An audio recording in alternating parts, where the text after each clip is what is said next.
ফের কি দুর্যোগের ঘনঘটা? মৌসুমী অক্ষরেখা দুর্বল দক্ষিণবঙ্গে, উত্তর পশ্চিম বঙ্গোপসাগর এবং ওড়িশা ও অন্ধ্রপ্রদেশ উপকূলে একটি ঘূর্ণাবর্ত তৈরি হয়েছে।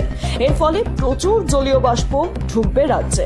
দক্ষিণবঙ্গে গরম ও অস্বস্তি, তাপমাত্রা স্বাভাবিকের উপরে।